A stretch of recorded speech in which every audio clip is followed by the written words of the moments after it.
Bom, vamos direto ao ponto. Sejam muito bem-vindos a mais uma análise detalhada. Hoje a gente vai mergulhar fundo num texto que, olha, é absolutamente atemporal. É do famoso pregador Charles Haddon Spurgeon. Ele toca numa ferida bem específica, a diferença gigantesca que existe entre manter só uma rotina religiosa superficial e ter uma vida espiritual de verdade. É uma daquelas reflexões que faz a gente olhar além da vitrine, sabe? Buscar a verdadeira essência da coisa. E a base para toda essa explicação vem direto lá de 2 Timóteo 3,5. A frase, tendo aparência de piedade, mas negando-lhe o poder, resume exatamente a ideia central do Spurgeon. É basicamente o conceito de manter uma fachada, um exterior que parece impecável, super religioso, mas que, na prática, nega totalmente aquele poder verdadeiro e transformador que deveria estar agindo ali dentro. E para mostrar a gravidade do assunto, tem uma citação dele que é um verdadeiro soco no estômago. Ele diz: a matéria-prima de um diabo é um anjo desprovido de santidade. Uau, ele não mede as palavras aqui, não! Essa frase tem uma energia incrível para prender nossa atenção e ilustrar como a bondade, que é só exterior, sem nenhuma santidade real por dentro, acaba gerando uma corrupção terrível. Mas, afinal, o que é exatamente essa aparência? Vamos entender como essa fachada funciona na prática. A questão central é que essa aparência é montada em cima de práticas que a gente conhece muito bem. O material deixa claro que coisas como o batismo, a ceia do Senhor, participar de uma congregação e estar ativo em obras de caridade são atitudes perfeitamente bíblicas e corretas. O problema, e aqui é o grande pulo do gato, surge quando existe uma dependência exclusiva dessas ações. Confiar apenas no que é exterior cria uma casca vazia se não houver vida genuína por trás. Isso nos leva direto para o nosso segundo ponto, a necessidade absoluta do poder, a verdadeira alma dessa equação. Pensa numa analogia bem simples. A religião, assim como o corpo humano, precisa de duas coisas para ser saudável. Primeiro, de uma estrutura material, que é o corpo. A forma, a rotina, os rituais. E segundo, de uma alma divina que traga a vida, que representa a ação do Espírito Santo, a vitalidade mesmo. Para a coisa funcionar e viver de verdade, esses dois lados são indispensáveis. Um não vive sem o outro.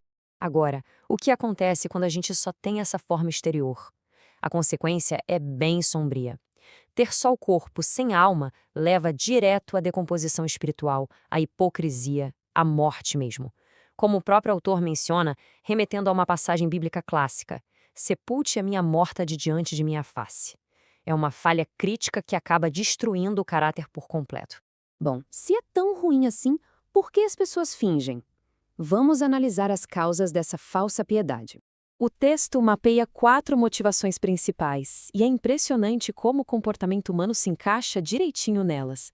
Temos a herança familiar, a influência do ambiente, a busca por status e, claro, o lucro pessoal. Todos esses caminhos empurram a pessoa para uma zona de conforto, adotando uma aparência fácil ao invés de buscar um poder espiritual real, que obviamente exige muito mais.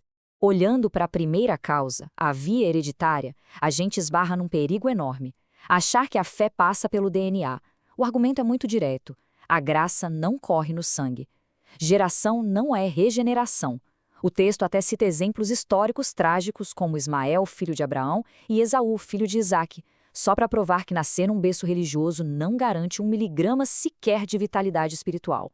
Depois, temos a busca cega por respeito. Muitas vezes a religião é usada só como uma ferramenta de status social. Tem uma imagem muito viva no texto sobre a religião andando em chinelos de veludo, super confortável e inofensiva.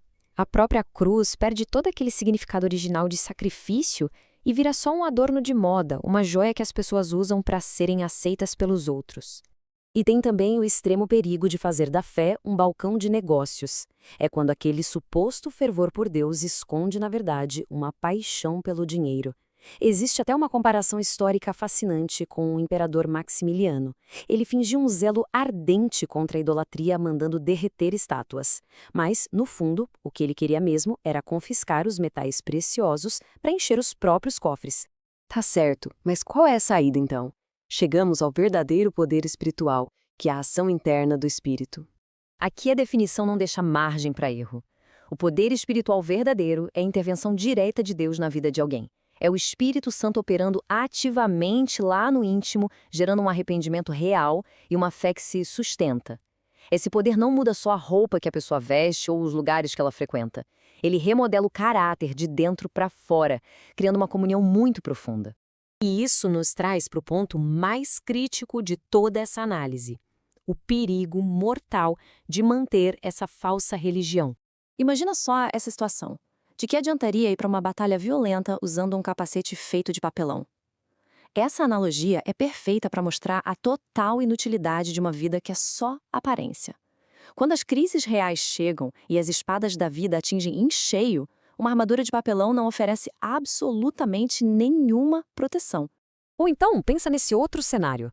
No meio de um inverno rigoroso, congelante, alguém tenta se aquecer ficando na frente de um quadro de uma lareira.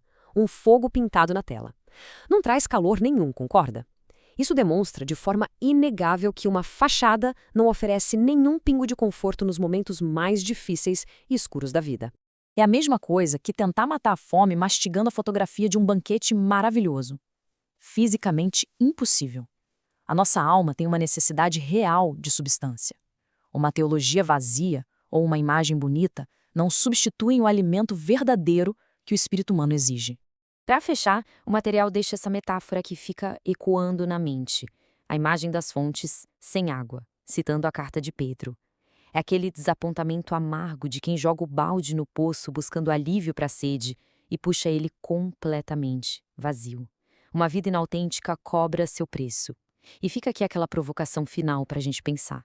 Não valeria muito mais a pena buscar desesperadamente as águas profundas do poder verdadeiro, ao invés de se contentar com um balde seco de aparências?